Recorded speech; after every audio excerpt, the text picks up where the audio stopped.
ఇవాళ పసుపు బోర్డు గురించి చాలా విషయాలు ఆ రోజు మాట్లాడడం జరిగింది. నిజానికి ఈ పసుపు బోర్డు ఆలోచన చేసినప్పుడు 2014 కన్నా ముందు, ఎన్నికలకు వెళ్లే ముందు నేను పసుపు రైతులందరితో మాట్లాడినప్పుడు ఆల్రెడీ 15-20 ఏళ్ల నుంచి మేము ఉద్యమాలు చేస్తూ ఉన్నాం, కానీ ఎవరు కూడా పట్టించుకుంటలేరు. అప్పటికే అధికారంలో ఉన్నటువంటి 10 ఏళ్ల నుంచి అధికారంలో ఉన్న కాంగ్రెస్ పట్టించుకోలేదు. అంతకుముందు భారతీయ జనతా పార్టీ అధికారంలో ఉన్నప్పుడు కొద్దిగా పాజిటివ్గా స్పందించారు, కానీ మళ్ళీ ఎప్పుడు పట్టించుకోలేదని పసుపు రైతులందరూ కూడా చెప్పడం జరిగింది. చెప్పిన తర్వాత ఆ ఇష్యూ టేకప్ చేసి ఒకవేళ నన్ను మీరు ఎంపీగా గెలిపిస్తే ఖచ్చితంగా నా వంతు ప్రయత్నం చేస్తానని ఆనాడు 2014 కన్నా ముందు పసుపు రైతులకు మాటిచ్చి మరి మేము ముందుకెళ్లడం జరిగింది. మాటిచ్చినట్టుగానే 2014 నుంచి మొదలు పెడితే 2018 జూన్ వరకు, అంటే 2019లో ఎన్నికలు వచ్చినాయి, దాదాపు మళ్ళా ఎన్నికలు వచ్చే వరకు 5 సంవత్సరాలు నేను పార్లమెంట్ సభ్యురాలుగా ఉన్నప్పుడు చేసినటువంటి కార్యక్రమాలన్నీ కూడా ప్రెస్ మిత్రులందరికీ కూడా మరి ఒక 30 డాక్యుమెంట్లు దాదాపుగా మీకు అందించడం జరిగింది. ఎంపీగా నేను మే 16 నాడు ఎన్నికైతే నెల లోపలనే, అంటే 12 జూన్ 2014లోనే అప్పుడు నిర్మలా సీతారామన్ గారు కామర్స్ మంత్రి గారు ఉన్నారు, వారికి ఉత్తరం రాయడంతో ప్రారంభిస్తే ఆనాటి నుండి ప్రధానమంత్రి గారిని 2 సార్లు కలవడం, స్పైసెస్ పార్క్ ఒక పక్క పసుపు బోర్డు కోసం ప్రయత్నం చేస్తూనే ఇంకొక పక్క పసుపు ఆధారంగా రావాల్సినటువంటి పరిశ్రమల కోసం మాట్లాడుతూ ఈ దేశంలోకి పసుపు బాగా దిగుమతి అవుతున్నది, దానివల్ల పసుపు రైతులు నష్టపోతా ఉన్నారు, దిగుమతులు అన్నీ ఆపాలని చెప్పి ఇంకొక పక్క డిమాండ్ చేస్తూ పసుపు బోర్డుతో పాటు పసుపుకు మద్దతు ధర 15,000 రూపాయలు ఇవ్వాలని చెప్పి డిమాండ్ చేస్తూ ఒక త్రిముఖ వ్యూహంతో నేను 5 ఏళ్లు అలుపెరగని పోరాటం చేసిన విషయాన్ని నిజామాబాద్ జిల్లా రైతులందరూ కూడా నేను గుర్తు చేస్తా ఉన్నాను. ఎందుకంటే ఒక బోర్డు రావడంతో సంపూర్ణం కాదు. బోర్డు రావడం ఎందుకు, బోర్డు వస్తే అందులో డిఫరెంట్ కొత్త వెరైటీలు, అట్లానే పసుపు సాగు చేస్తే వచ్చేటటువంటి ఏవైతే బై ప్రోడక్ట్స్ ఉంటాయో, పసుపు ఆధారిత పరిశ్రమలు పెట్టడానికి అవసరమైనటువంటి సైంటిఫిక్ రీసెర్చ్ ఉంటుందో అది బోర్డు ప్రొవైడ్ చేస్తుంది. కానీ మద్దతు ధర ఉంటేనే రైతుకు గిట్టుబాటు అవుతుంది. ఎందుకంటే ప్రతి రైతు కూడా ఏ గ్రేడ్ క్వాలిటీ పసుపును పండించలేడు, రకరకాల గ్రేడ్లలో పసుపులు పండుతూ ఉంటాయి. కాబట్టి మద్దతు ధర 15,000 రూపాయలు ఉంటేనే బాగుంటుందని చెప్పి ఆనాడు డిమాండ్ చేసినాం. దాంతో పాటు ఈ దేశంలోకి ఇతర దేశాల నుండి చీప్ వెరైటీ పసుపు రావడంతో, కంబోడియా, మలేషియా, ఇండోనేషియా ఈ దేశాలతోని చీప్ వెరైటీ పసుపు వస్తూ ఉంది, దాంతో మన రైతులు నష్టపోతా ఉన్నారని చెప్పి ఈ 3 అంశాలను కూడా మొదటి రోజు నుంచి నేను డిమాండ్ చేస్తా ఉన్నాను. గౌరవ ప్రధానమంత్రి గారికి రాసిన లేఖలో కూడా అండర్లైన్ చేసి మీడియా మిత్రులందరూ కూడా లేఖను కూడా ఇవ్వడం జరిగింది. ఆనాడే ఈ 2 అంశాలను కూడా కోరడం జరిగింది. మరి 2014లో బీజేపీ గవర్నమెంట్ వచ్చింది. ఆనాడు ఉన్నటువంటి పసుపు ఇంపోర్ట్తో చూసుకుంటే, పసుపు దిగుమతులు ఈ దేశంలోకి చూసుకుంటే, ఇవాళ కంపేర్ చేసుకుంటే డబుల్ అయిన ఇంపోర్ట్స్. నిజంగానే పసుపు పట్ల శ్రద్ధ ఉన్న ప్రభుత్వం అయితే ఇంపోర్ట్స్ ని కంట్రోల్ చేయాలని 10 ఏళ్ల నుంచి మేము మొత్తుకుంటా ఉంటే ఏనాడు కూడా దాని మీద దృష్టి పెట్టలేదు. దిగుమతులు అంటే వేరే దేశాల నుంచి మనకు చేసుకునేటటువంటి దిగుమతులు, వాటి మీద శ్రద్ధ పెట్టలేదు. 2014లో 8 లక్షల క్వింటాలు ఉంటే ఇప్పుడు దాదాపుగా డబుల్ అయినటువంటి పరిస్థితి దిగుమతులది ఉన్నది. ఆ నంబర్స్ అన్ని కూడా మీకు నేను షేర్ చేయడం జరుగుతుంది. ప్రతి సంవత్సరం పెరుగుకుంటూ పోయింది తప్ప తగ్గలేదు. నిజంగా పసుపు మీద శ్రద్ధ పెట్టేటటువంటి వాళ్ళైతే పాలిటిక్స్ కోసం పసుపు బోర్డు కాకపోతే పసుపు దిగుమతులను వెంటనే కంట్రోల్ చేయాలని చెప్పి నేను భారతీయ జనతా పార్టీని డిమాండ్ చేస్తా ఉన్నాను.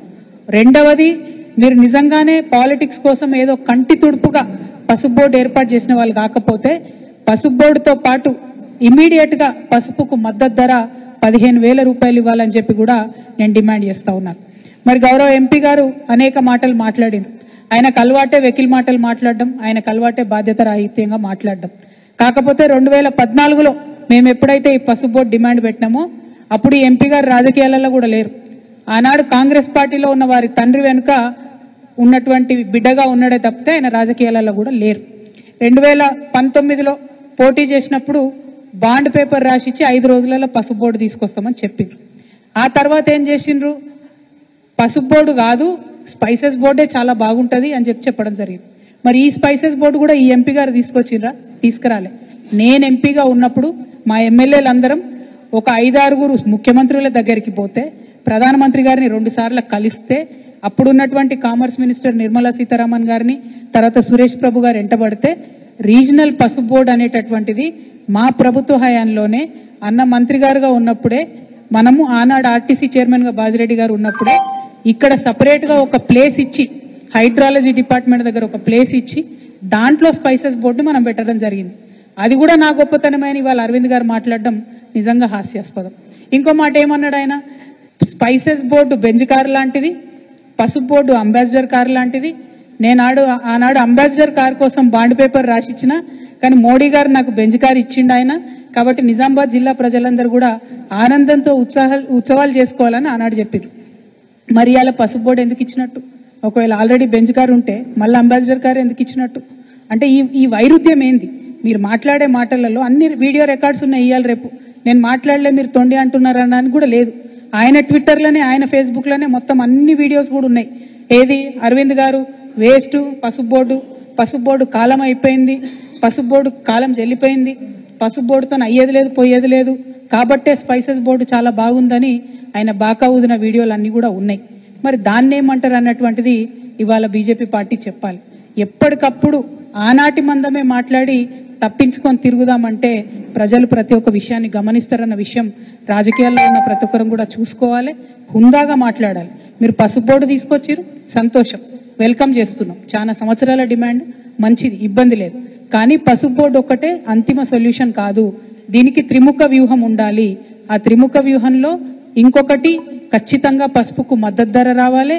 మూడవది, మన దేశంలోకి వచ్చేటటువంటి పసుపు దిగుమతులన్నీ కూడా ఆగిపోవాలి.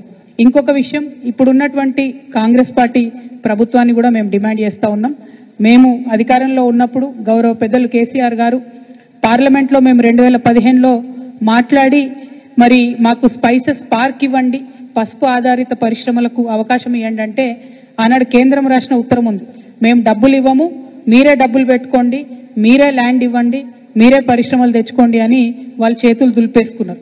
కేవలం మేము స్పైసెస్ బోర్డు నుంచి మీకు డిపిఆర్ చేసిస్తాం, ప్లాన్ చేసిస్తామని చెప్తే వేల్పూర్ దగ్గర ప్రశాంత్ రెడ్డి గారి ఆధ్వర్యంలో ఆనాడు 42 ఎకరాలు మేము తీసుకొని స్పైస్ పార్క్ కి ల్యాండ్ ఇవ్వడం జరిగింది. దాన్ని స్పైసెస్ బోర్డు ఇచ్చినటువంటి డిపిఆర్ ప్రకారం కంప్లీట్ గా అభివృద్ధి చేయడం కూడా జరిగింది. ఇప్పుడు ఉన్నటువంటి కాంగ్రెస్ ప్రభుత్వాన్ని మేము చేసే డిమాండ్ ఏంటంటే, అక్కడికి పరిశ్రమలు తీసుకొని రండి, మీరు అక్కడికి పసుపు ఆధారిత వ్యవసాయ ఆధారిత పరిశ్రమలు తీసుకొని రండి. దాని ద్వారా నిజామాబాద్ జిల్లా యువకులందరికీ కూడా ఉద్యోగాలు వచ్చేటటువంటి ఆస్కారం ఉంటుంది. మరి ఇప్పుడు ఉన్నటువంటి ఎంపీ గారిని కూడా డిమాండ్ చేస్తూ ఉన్నాం. నేనేదో రైలు తెచ్చినా, నేను రైలు తెంగానే ధర డబుల్ అయింది, త్రిబుల్ అయింది అని చెప్పి మరి గాలి మాటలు మాట్లాడుతూ ఉన్నారు. పసుపు ధర ప్రతి 3వ సంవత్సరం పసుపు ఎవరు ఏం చేసినా చేయకున్నా బంగారం లెక్క పసుపు ధర పెరుగుతుంది. దాంట్లో ఎవరు చేసేదేం లేదు. కానీ ఎప్పుడైతే డిమాండ్ ఉండదో ఆ సంవత్సరంలో రైతులు మనం ఆదుకోవాల్సినటువంటి అవసరం ఉంటుంది. కాబట్టే మినిమం సపోర్ట్ ప్రైస్ తీసుకురావాల్సిందిగా ఎంపీ గారిని నేను డిమాండ్ చేస్తూ ఉన్నాను. అట్లానే జక్రాన్పల్లిలో అన్న పెద్దన్న బాజిరెడ్డి అన్న గారి ఆధ్వర్యంలో 800 ఎకరాల భూమిని మేము సేకరించి కంప్లీట్గా ఎయిర్పోర్ట్కి సూటబుల్ కండిషన్స్ అన్నీ కూడా క్రియేట్ చేసి దానికి మా ప్రభుత్వం నుంచి లేఖ కూడా రాసినాం. కేసీఆర్ గారు ముఖ్యమంత్రిగా ఉన్నప్పుడే ఎన్ఓసి కూడా రావడం జరిగింది దానికోసం. మరి ఇప్పుడు అక్కడ ఎయిర్పోర్ట్ తీసుకొని రావాల్సిందిగా ఎంపీ ధర్మపురి అరవింద్ గారిని నేను డిమాండ్ చేస్తూ ఉన్నా. ఎయిర్పోర్ట్ వస్తే పసుపు బాగుపడుతుంది, రైలు వస్తే పసుపు బాగుపడుతుంది అని అనేక మాటలు నిన్న తను ప్రెస్ మీట్లో చెప్పిండ్రు. వెల్కమ్ చేస్తూ ఉన్నాం మీ థింకింగ్ ప్రాసెస్ని, కానీ వాటిని పరిపూర్ణం చేయండి. కేవలం వాటిని ఎన్నికల హామీగా మిగిల్చి మరి జిల్లా రైతాంగాన్ని మోసం చేయొద్దు అని చెప్పి భారతీయ జనతా పార్టీని మేము డిమాండ్ చేస్తూ, మేము చేసినటువంటి ప్రతి ఒక్క ఎఫర్ట్ని కూడా మీకు దాదాపుగా 30 పైచిలకు డాక్యుమెంట్స్ ఉన్నాయి. మేము వివిధ ముఖ్యమంత్రులతోని తిరిగి తీసుకొచ్చినటువంటి ఉత్తరాలు, మేము బిల్డ్ చేసినటువంటి ప్రెషరు, దాంతోపాటు పార్లమెంట్లో ఆనాడే ఒక ప్రైవేట్ మెంబర్స్ బిల్లు కూడా మనం పెట్టడం జరిగింది. మరి దీంట్లో ఉన్నటువంటి అంశాలేవి కూడా ఇప్పుడు పసుపు బోర్డు ఏర్పాటు చేసిన దాంట్లో లేకపోవడం శోచనీయం. ఎందుకంటే స్థానికంగా ఉండేటటువంటి ప్రజాప్రతినిధులకు, అదేవిధంగా ఇతర రాష్ట్రాల్లో పండించేటటువంటి పసుపుకు సంబంధించినటువంటి ప్రజాప్రతినిధులందరినీ కూడా మరి ఖచ్చితంగా అందులో ఎక్స్ అఫిషియో మెంబర్స్గా చేయాల్సి ఉంటుంది. ఆ మెంబర్స్ చేయకపోవడం అన్నది కూడా కొద్దిగా దారుణం. మా అందరికీ కూడా పసుపు ప్రాంతాల్లో ఉండేటటువంటి ప్రజాప్రతినిధులందరికీ కూడా మరి అవకాశం ఇవ్వాలని చెప్పి కూడా ఈ సందర్భంగా డిమాండ్ చేస్తూ ఉన్నాను. పల్లె గంగారెడ్డి గారికి కంగ్రాచులేషన్స్ చెప్తా ఉన్నాము. చరిత్రలో నిలిచిపోయే విధంగా మొదటి పసుపు బోర్డు చైర్మన్గా వారు ఎన్నికవ్వడం సంతోషకరం. మీరు మా జిల్లా బిడ్డ, మా అంకాపూర్ బిడ్డ కావడం మాకు గర్వకారణం.